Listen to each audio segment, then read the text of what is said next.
not so bad. I heard. I'm actually looking forward to it. 30s have been my best years. Yeah, I heard. My 20s wasn't all.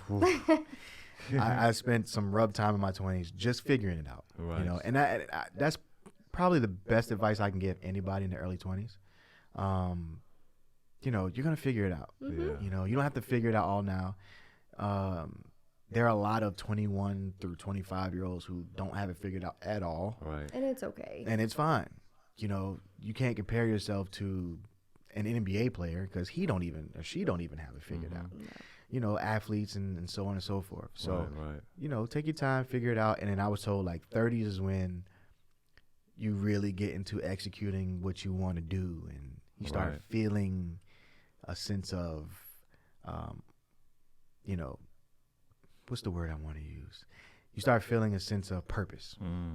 Yeah, and you start seeing things much more clearly, which is why I feel like I'm kind of like in the Matrix, if that makes sense. Yeah. I had this thing when I turned 25 where I felt like, okay, I'm coming in manhood, I'm coming of age. Yeah.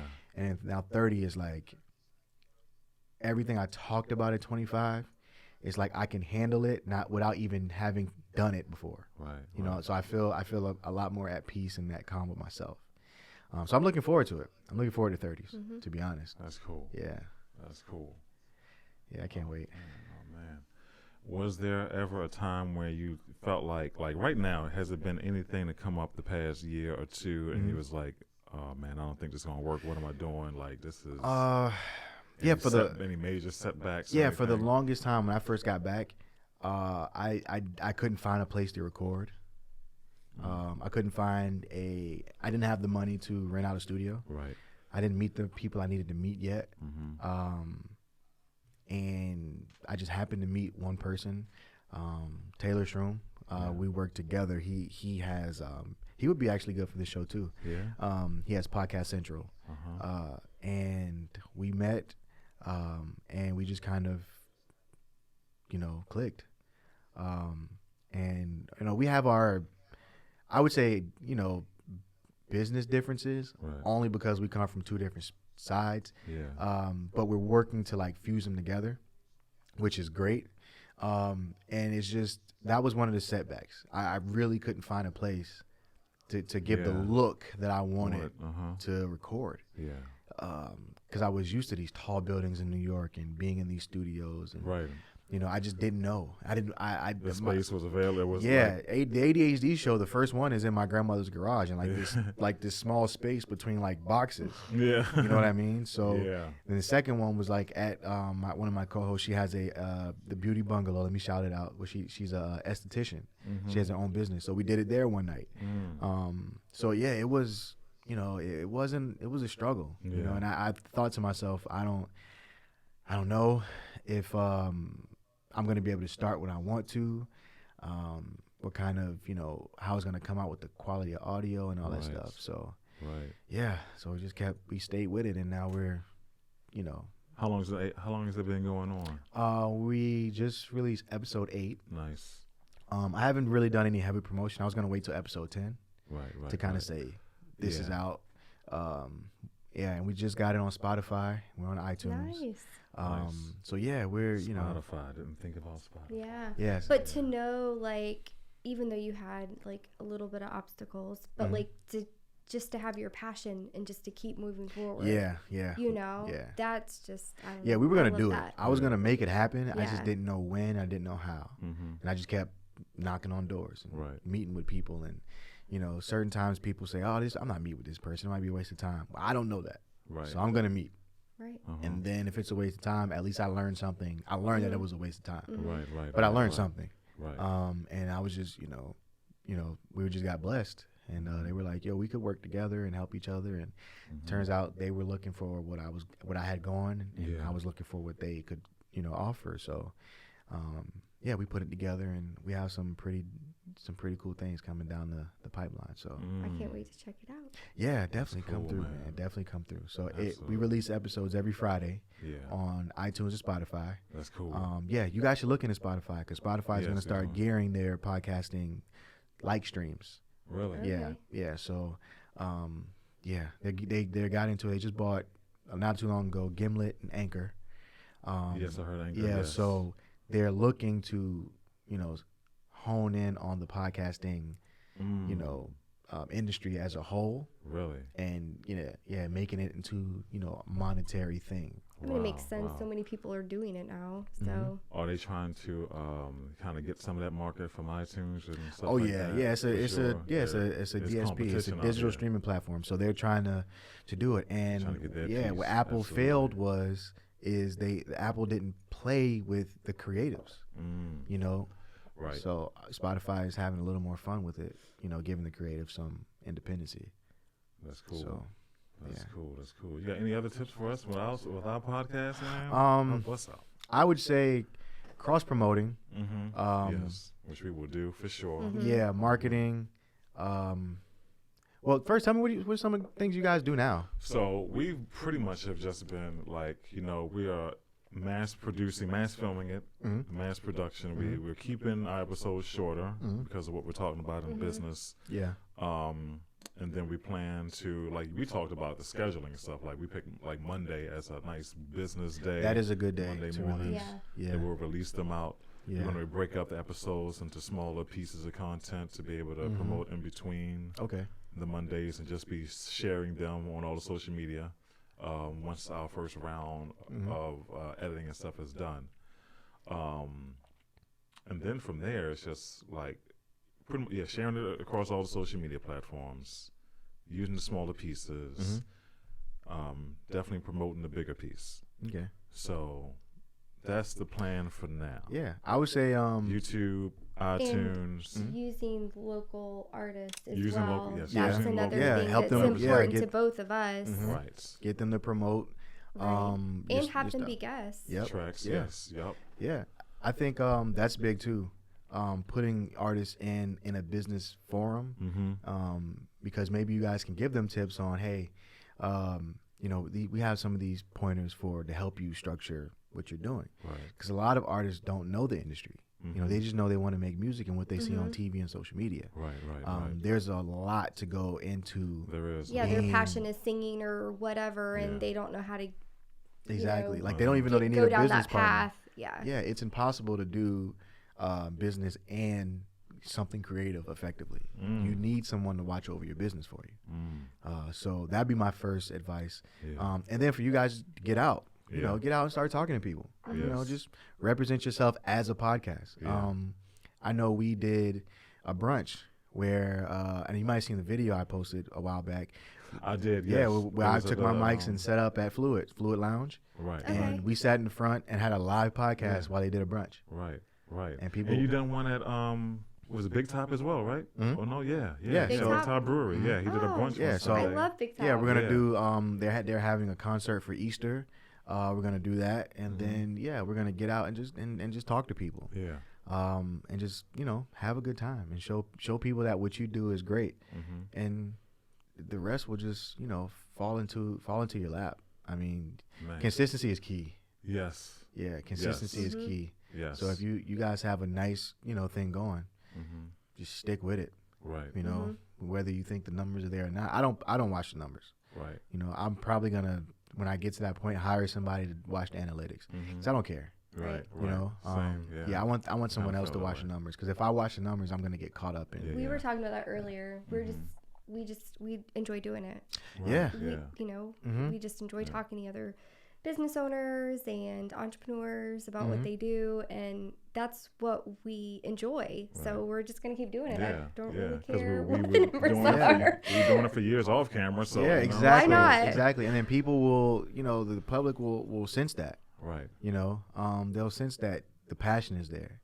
It's no different than music. People, they can tell if you're being phony or not. Oh yeah, When you for make sure. music, they can tell if you really wrote that. There's a difference between, what Whitney Houston sings and what other people sing. Yeah. So, yeah, I think just the passion of it. Now, don't get me wrong, I'm not just blindly throwing money into it. Right. But Right. at the end of the day, if I have the look I want, the mics I want, the setup I want, then we're just gonna go. Right. We're gonna make this content, and we're gonna put it out, Mm-hmm. and you're gonna learn to like it, because it's good content. At the end of the day, that's what trumps all. You could do all the fancy gimmicks all you want and have all the media production stuff you want, but if the content sucks, then so does everything else. So I just focus on making some dope content. And what you guys have, because this is great. You know, we don't really have this. I know we have one other one. This is a little different, just in the sense of. That's cool. Yeah. Trying to be. We were talking to her earlier. I was like, I don't even want to look at what anybody else is doing as far as in the podcast business sense and game. So I'm like, I'm not even watching. Yeah, my dream is to have like a floor of just studios where people are just doing their own different podcasts. That's cool. And then you pop your head in while I'm doing mine and say, yo, and I say, yo, or while I'm recording, yo, what's up, Phil? What's up? Like, how y'all doing? Like, come say what's up on the mic real quick. And if you got time, you come plug your stuff in and we get back to our show. Because podcasting it's informal. You know, it gives you that freedom to just do whatever. People are tired of the structure, the formats, of just radio, and they're tired of the structure of TV. They want to, you know, be free. You know, we stream stuff now. You know, we watch things and we watch whole seasons in a weekend. Like, which I binge watch. So the way we consume content today is much more appealing. And we have more of a tolerance for the difference of it. Because people are consuming it when they want to. They're not sitting down for 8 o'clock Thursday night. It's not, I got to rush home to watch this at 8, you know, unless it's a Super Bowl or something. But it's like, hey, okay, I know this comes out on Friday. I make my show specifically so you can listen to it while you get ready to go out on a Friday night. Oh, really? Or Saturday night. Yeah, because we're having a party in there. You know, we're having a good time. It's a bunch of laughs. I try not to do anything too political.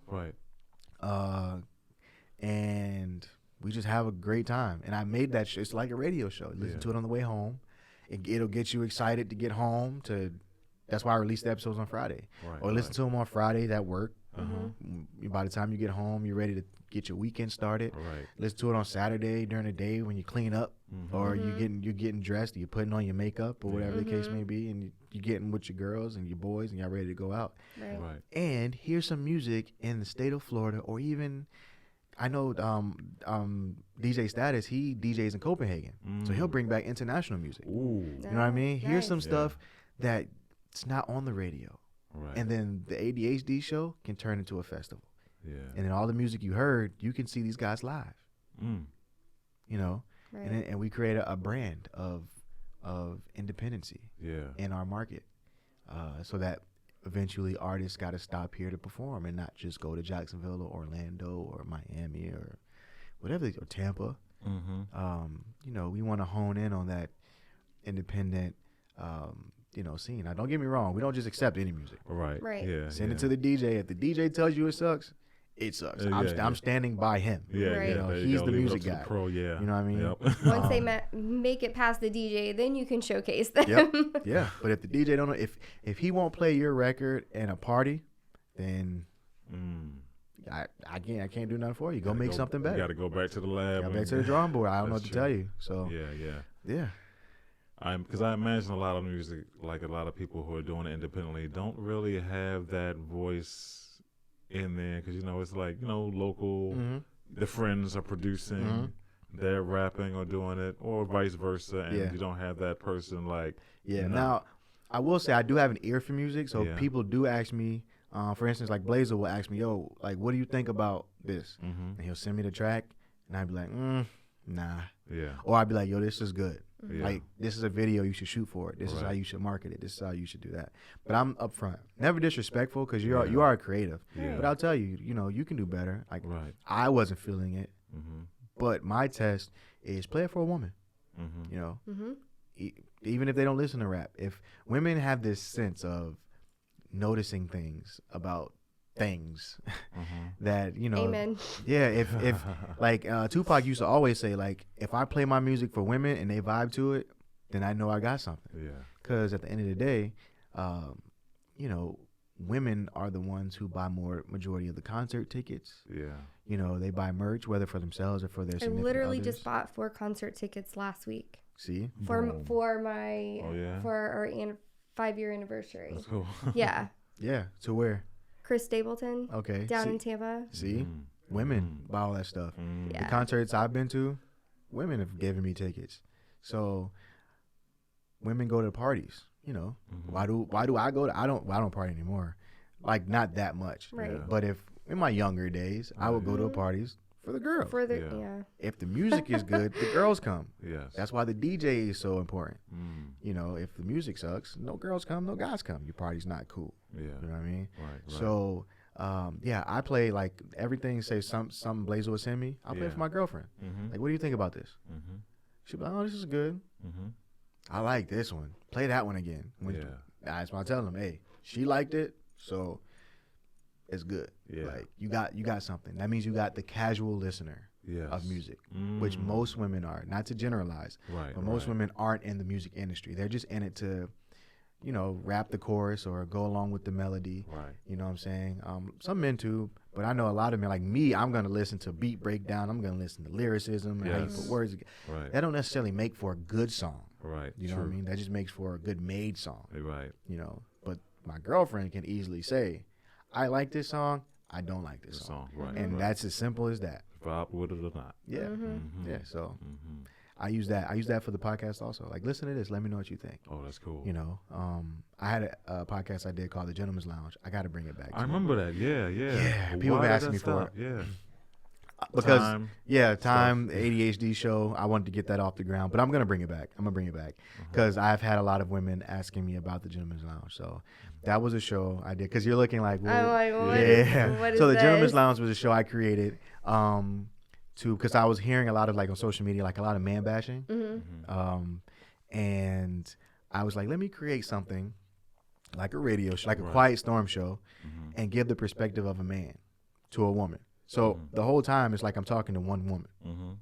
So I made it, I'm not gonna lie, I made it for men.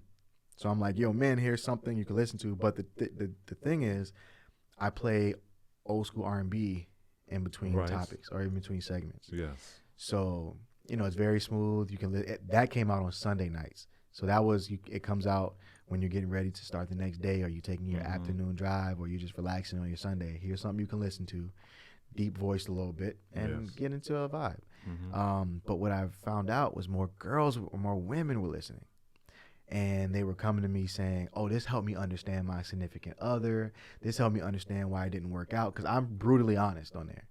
You know, I'm not like, I'm never disrespectful, but I'll tell a woman, you know, that guy probably left because you weren't right within, you know, something or so. Because the questions I would get were from women. Right. You know, I would go to. When you're doing producing content that's bringing value. Yeah, I would go to men and be like, "What do you want me to talk to women about?" And men would be like, "I don't know." Right. But a woman is like, "Hey, my man is very popular on social media. Like, how do I deal with that?"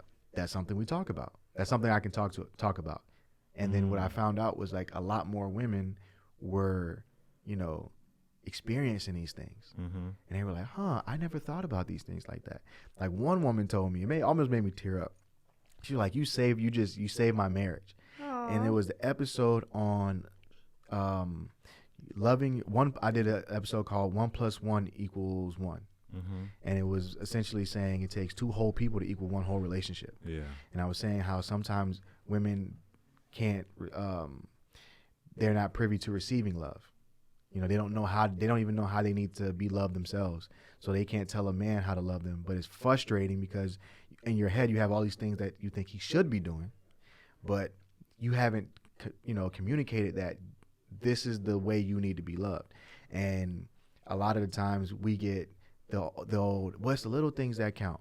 And you know, it's these things that count. Well, your little things are different than her little things. I need to know your little things specifically so that I can apply them to our relationship. And so when I broke that down, then she was like, oh, okay.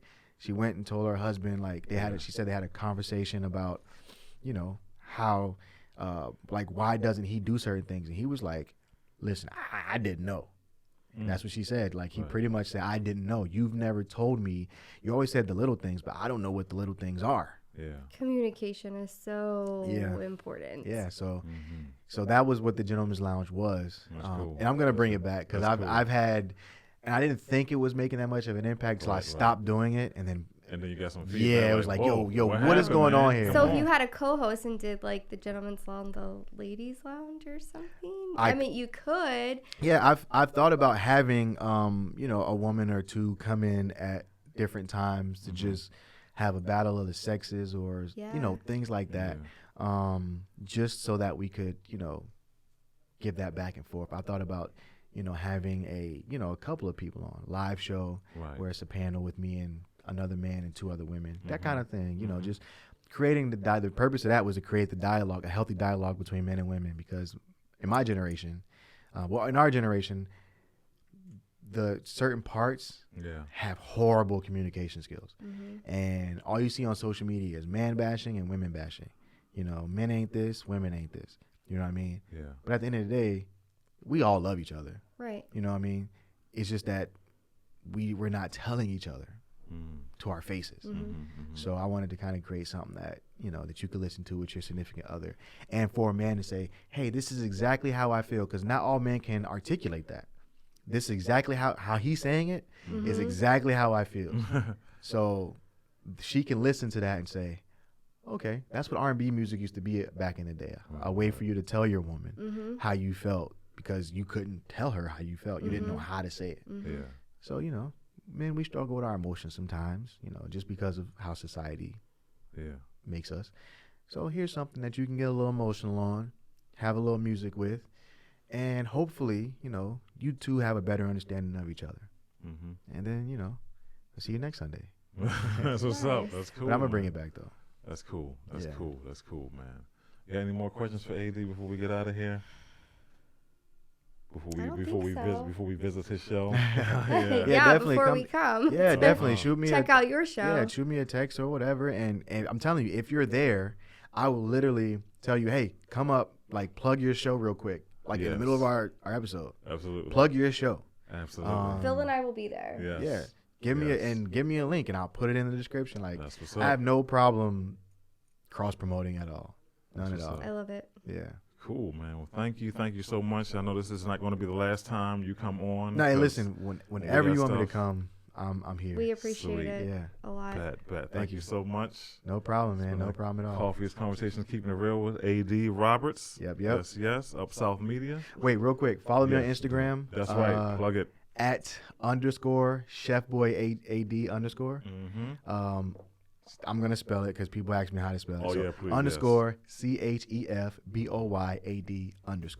All right? And Chef Boy AD, because I always have something cooking, so I came up. That's right. I like it. So yeah, thanks for having me, man. I appreciate it. Cool.